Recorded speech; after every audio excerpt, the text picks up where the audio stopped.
Hello guys, and welcome to this Volks Wizard video. Now in today's video I'm going to answer a question I've been asking myself for over a year. Is the new Golf GTI TCR the best GTI so far? Now up until this point, for me at least, the Edition 40 has been the best GTI. The Clubsport S is amazing, but it kind of loses too much of its practicality in the name of lightness. The GTI should combine performance and everyday usability, and that car goes a bit too far in the name of hardcore.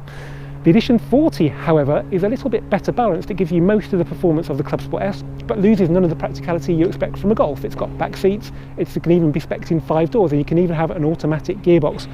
Well, the new Golf GTI TCR promises all that, but even more performance. So in theory, it's a very good contender for the best GTI so far. So I've come down here to APS of Brackley. You've probably heard of them. They're a really good specialist down near Silverstone Circuit, and Director Ed's given me the keys to his brand new TCR to put it up against this Clubsport Edition 40, which I've got for sale. So before we go and have a good drive on the lovely roads around here that go down to Silverstone and Buckingham that you've probably seen in my videos before, let's have a closer look at these two amazing hot hatches and find out which one's the new GTI Daddy.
Okay, before we have a look at these two incredible GTIs, I just want to ask you to subscribe if you haven't already, and if you have, make sure you click on the notification icon, because then you get instant notification of when a video goes live, and there'll be lots more great content like this coming soon. And the more subscribers I get, the better content I can make. For example, a Golf GTI TCR has been on the VW press office fleet since about March, and I haven't been able to borrow it because I don't have enough subscribers, even though I can put it up against an Edition 40, which I don't think many others can do. So it's big thanks to Ed at APS here in Brackley for lending me the keys to his car for the day so I can make this video for you. Now let's have a closer look at Ed's car first, because Ed specced it in a very, very intriguing way.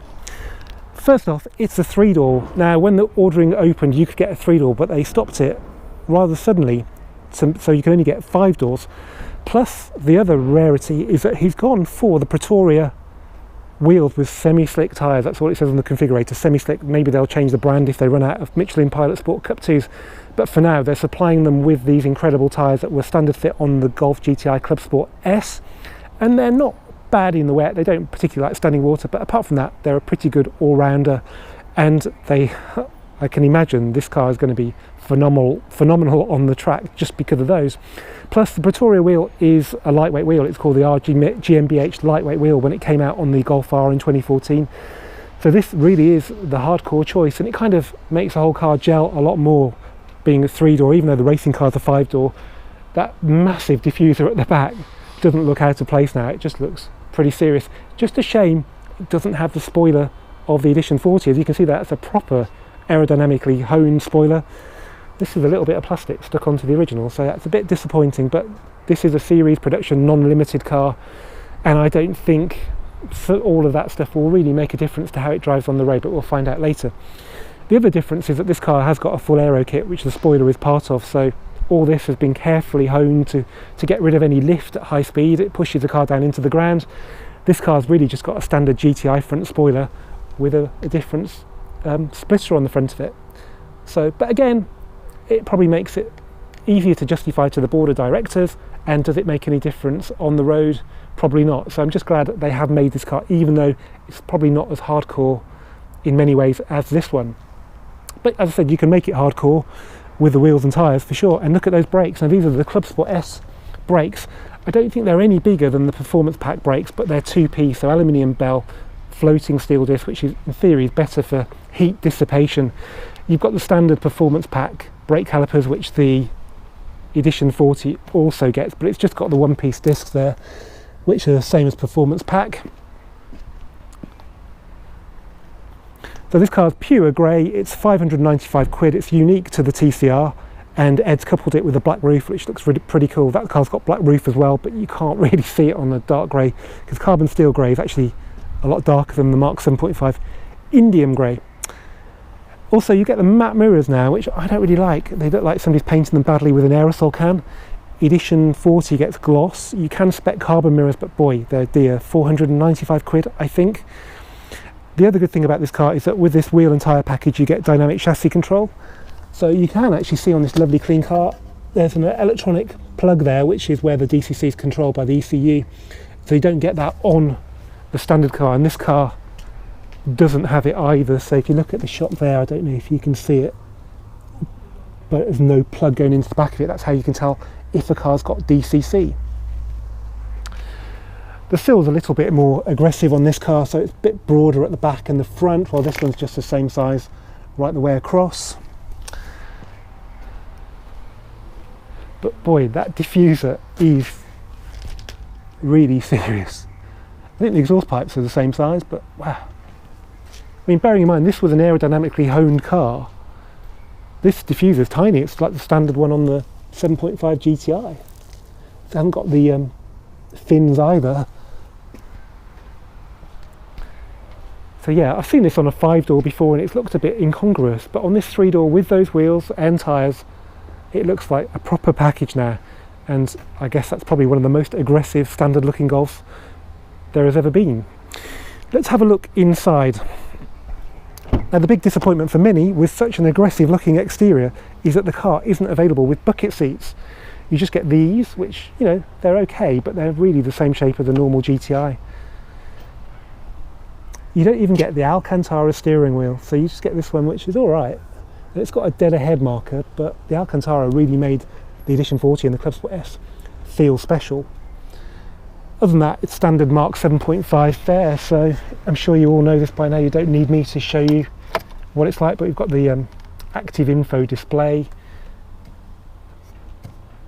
Yeah, it's all pretty good. I've said before I like the 7.5 interior. It's a nice place to be. Black headlining. It's actually got the SOS button as well there. That means you can connect to the car with an app and use it as a tracker. That could be quite useful, bearing in mind the desirability of this kind of car to thieves.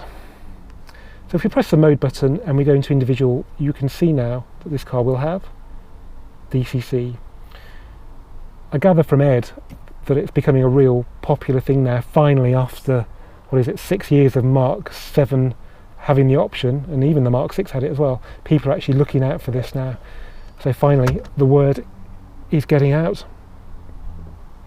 Okay, let's have a quick look at the Edition 40. So yeah, you've got TCR logo here. You could order the sort of this design to be all across the side of the car for I think £550, but I've not met anybody who likes that yet. So just having the logo there I think is enough for most people. On the Clubsport we have something you really barely see on this car because it's black on carbon grey, so it's quite subtle, but there's a nice logo there. So inside it's, again, nothing particularly special apart from that steering wheel, which is gorgeous.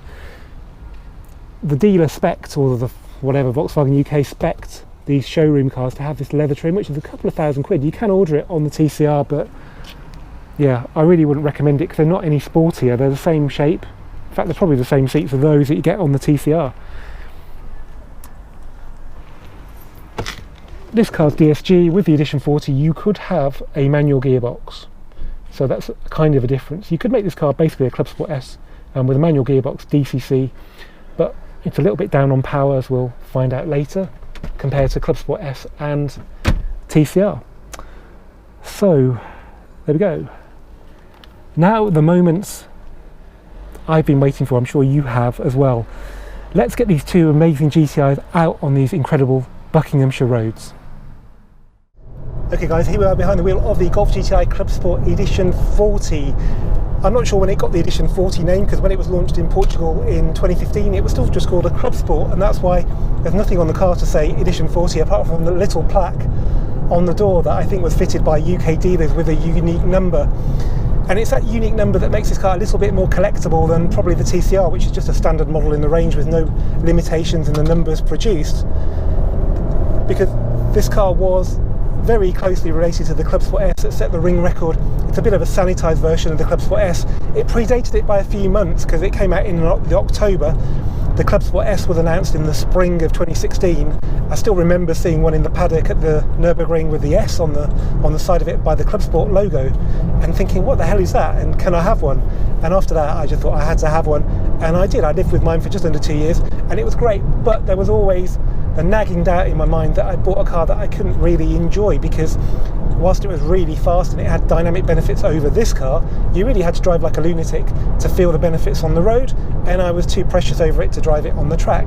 And then for all it had loads of little practicality issues, like no back seats, it made a lot of noise because there's a lot of tyre noise coming in, didn't have any parking sensors, didn't have a spare wheel. So you had all the downsides, but all the upsides you couldn't really enjoy all that often, which was a bit of a pity really. So yeah, I wasn't too upset when I sold that car, but I still wonder if maybe I should have bought one of these, because driving this car today you realise it's just a proper Golf with all the practicality, but it's got some seriously crazy performance, and it is a hardcore car. It's still got the aero kit of the Clubsport S, so it's got the big spoiler, the aggressive front bumper and so on. So yeah, it doesn't produce any lift at high speeds, which for a hatchback is apparently quite unusual. And the big sort of mood setting thing about this car is that you get this beautiful, beautiful Alcantara steering wheel. You shut your eyes and you could be in a GT3 with a dead ahead marker as well. So yeah, I don't know why they didn't put that on the TCR, bearing in mind TCR is a race series and it's meant to be you know, a road-going version of the racing cars, because the leather wheel in the TCR is a little bit disappointing, even though it's got the dead ahead marker. I think every wheel with a dead ahead marker should be Alcantara there. I've said it. Now this car's running passive dampers, it's got 19-inch wheels, so the ride is admittedly quite firm, and that probably would sort of reduce its ground covering ability on a typical bumpy British B road like this one. We're running Michelin Pilot Sport 4S tyres, so they're pretty much as good as you can get, but as I say, DCC would give this car a suppleness that would help it handle a British B road. Or you could run it on 18s, I suppose, and that's actually, on passive dampers, very acceptable. The Clubsport S, believe it or not, had DCC to set the ring record. It wasn't there for your granny to drive it and not be bounced around too much. It gave Benny Leuchter, the driver, the ability to run over the curbs without the car bouncing much, and that allowed him to save time, and hence how he got the record. So yeah, DCC might sound like it's for people who want cars to be soft and wallowy, but in reality it's to actually make your car handle better on roads like this, which are very much like the Nürburgring when it comes to surface consistency. Now this car's got 265 PS in normal setting, but it will produce 290 using the overboost function. It's a bit of a weird bit of witchcraft this. I think they said full throttle for 10 seconds and you can have 290. And bearing in mind it's pretty hard to give this car full throttle for 10 seconds anyway, I suppose that's not too bad. But we'll find out how the performance compares with the TCR later. Both cars are DSG. You could have actually had this one as a manual, but at least we've got parallels with the TCR by having DSG. It's only a 6-speed in this one though, but it's pretty good. And in normal mode, you can go into sport mode and it's a little bit, it's got the fake sound generator and things change, get a bit more aggressive. But in normal mode, just to keep things even with the TCR, it actually makes quite a nice hard-edged and I think a genuine engine noise. Right, let's hope we get a clear run on this road. So let's see, nobody on the left, nobody ahead of us. Let's go. All right, so let's see what we can do. So yes, a little bit of a pop on the over and there, the SG fart. There's no popping and banging with this car like the Clubsport S does, but it's a chassis that makes this car now, so let's be confident. It's just sublime. And you've got the VAQ diff there just pulling you out of the corner. Okay, it's a little bit turbulent, but it's all right. And again, lovely, lovely, lovely. Unlike Mark 6s, the Mark 7s are just so neutral. When you load them up, you go beyond a certain point and the back just feels like it's moving out a little bit. It is just beautiful, beautiful. Well, as you can tell, I'm a big fan of this car, so the Golf GTI TCR is going to have its work cut out to beat it. So, without any further ado, let's get back down on these fantastic roads and drive the Golf GTI TCR. Okay guys, here we are behind the wheel of the Golf GTI TCR. Now before we start driving, I just want to demonstrate to you that the exhaust note on this car is a lot fruitier than that on the Edition 40. That's just in normal mode. And in sport,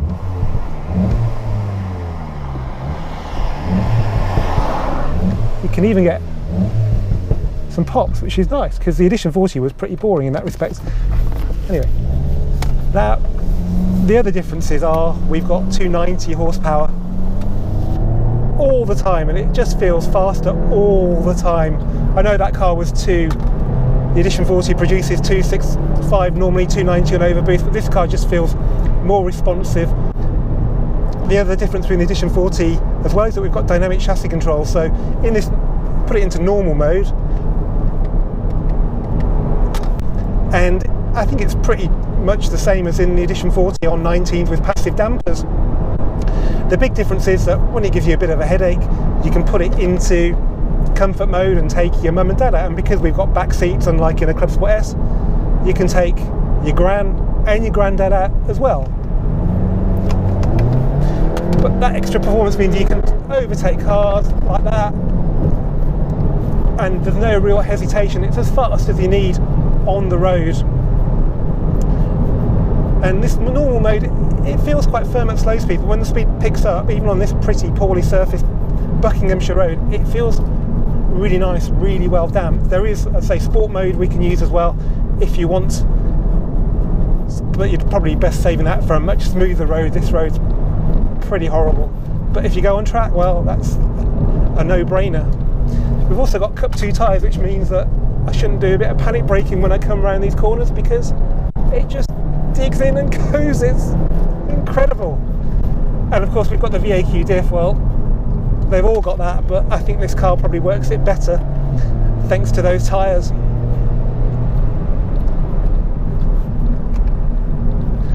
So it's no doubt a much faster GTI, and it doesn't lose anything dynamically over the Edition 40. It's just as refined. I have to admit though, there is a little bit more tyre noise in this car than there was on the Edition 40. That's on Pilot Sport 4S's or on Cup 2s, but they're nothing like as loud as, say, a Toyo R888, and you probably wouldn't notice if you hadn't driven the two cars back to back. But it's still a mightily pleasant place to be, and you know, like I say, you can put it in comfort mode if you just want to imagine you're driving something normal, and it's just lovely. Okay, yeah, it's still firm because it's that kind of car, but what's really impressive about modern cars like this is the adaptability with the modes. So you can, let's say, you take your family out in this car one day and then go and set a pretty decent lap time pretending you're Betty Loister on the Nürburgring. It's brilliant. And what's the best thing about this car, unlike the Clubsport S and to a degree the Edition 40, it's not limited numbers. You can buy as many as you want. So all of the speculators that went out and bought Clubsport S's, because you can't do that with this car, and it's probably a better car. So there. So if you want the best GTI of all time, this is a one. And they're still available to order as well, so it's not like the Clubsport S where you had to put your name down on the basis that they were going to choose the right customers and then chose people who were going to sell them on. You can today go and buy this car, probably get a reasonably good discount. It might even get better. There's quite a few used ones around, so when I say used, I mean like dealer demos, and they're in the low 30s with some spec. I reckon there's negotiation to be done, especially with the new reg coming out in under a month now. So this, not only is it the best GTI, it's quite probably a bit of a bargain as long as you do your negotiating, or go and contact Joe Knight at TL Derby Volkswagen. He'll do you a cracking deal like he did Ed from APS on this car. Anyway, I hope you've enjoyed this Volks Wizard video. If you have, please give it a thumbs up. please comment. I will read them all and try and reply to them all. I can't reply to every single one, but I definitely read them all, and I'll see you for the next one really soon.